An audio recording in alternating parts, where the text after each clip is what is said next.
Hi there, Cosmic Family. My name is Leal. Today I wanted to talk about two transits that I mentioned in the video of the energies of the week. Both of them are connected. In first place, before the eclipse, one day before the eclipse on March 2nd, Mars entered in Pisces. It is going to stay here until April 9th. And today, March 6th, Venus entered Aries until March 30th.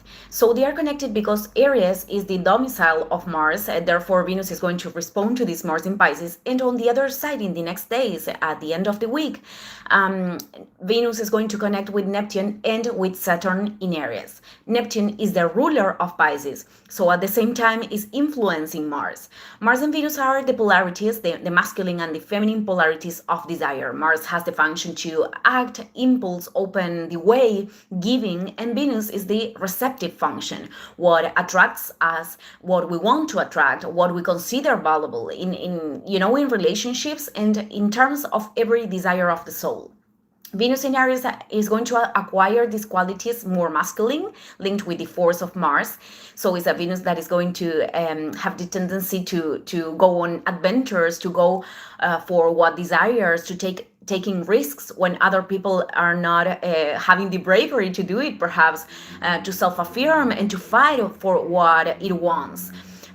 Even many times when something is presenting certain level of challenge and competitivity, I don't know if this is the word, could generate more attraction, but we could do that with a motivation that emerges from this overcoming ourselves. I don't know the expression in English, but yeah, it is more about competing with ourselves or improving ourselves, or could emerge from the from the lowest aspects of the ego and imbalances of self-esteem that are more linked with wanting to win to somebody else, to generate that sensation of self-worth, or believing that everything that presents difficulties or challenge is actually a desire of the soul, and it is not. So in its shadow could be a Venus that has difficulties to be receptive. This impulsivity could lead it to put too much energy in chasing, seeking, doing all the time. And there are phases of the path that actually require passivity, not as procrastination, but as an identification of what that we need to give a space so the universe can reflect decisions that we have impulsed before. Or if we talk about our relationship, to allow other people to make initiatives, because if not, we are the only ones that we are sustaining the relationship. So it is about this receptivity as a way of creating field to attract what we desire.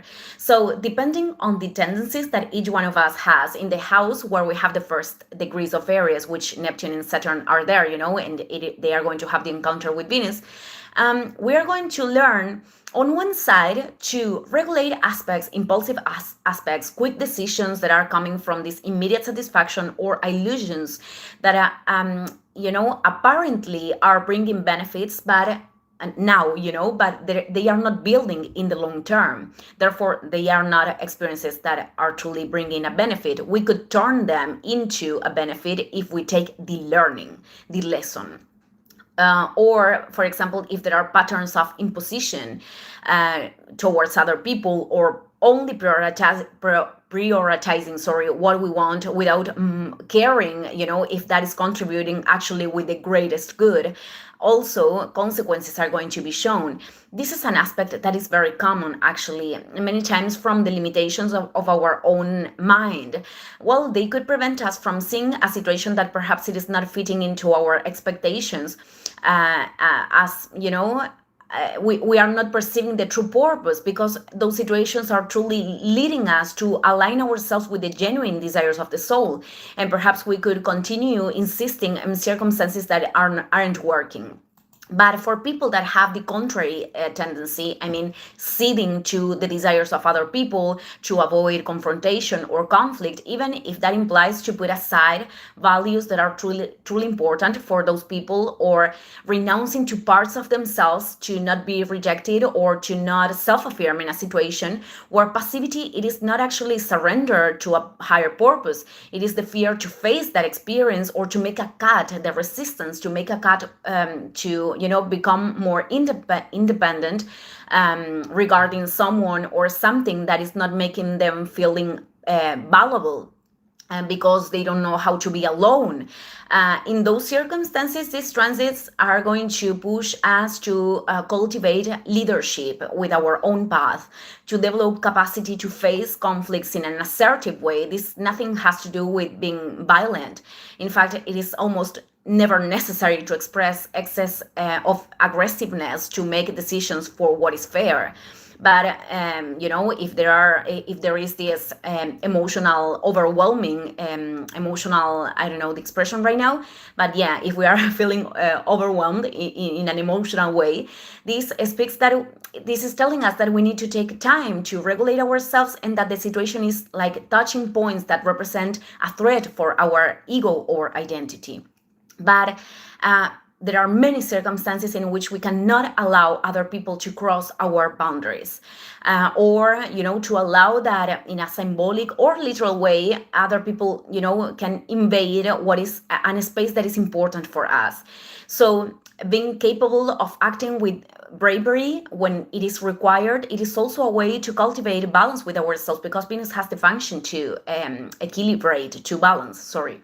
So it is true that people that don't have their boundaries very integrated, they could take a no as an excessively aggressive attitude, or even insisting, manipulating, or trying to cross that negative, which ends up to be an abuse. But how other people are perceiving the healthy boundaries, it is not our responsibility. So the thing is to stay very firmly, even with the things that could be difficult for us because they are generating guilt or for fear of that external reaction. This could also be an aspect of taking initiatives that are very, very connected with the sense of our soul. Could be regarding a relationship, a society, or other creative projects, or ways of generating resources. Open the way, doing something that we didn't do before. Even this could be connected with May of 2025, when Venus and Neptune had the first encounter. So now that Saturn is present, this could also feel a little bit challenging, because this is about giving a step to something that is unknown. Could put us in contact with the fears of not being capable to do that, or being able to confront those circumstances. Could appear the fear of failure, of losing. But if it is part of the sense of our soul, that is the path. And beyond that, it is important to give us a space to make mistakes and to learn. It is like a baby that is learning to walk. Initially, it is not going to give the most solid steps, but it is going to incorporate stability with time. So regarding Mars in Pisces, on Sunday, I gave a short description that I don't want to repeat. So I wanted to add that this desire of creating a more satisfactory reality, many times idolized when we talk about Pisces, I am referring that if we have the pretension of a reality where everything is happiness and never pain or other emotion, well, this belongs more to the illusory plane.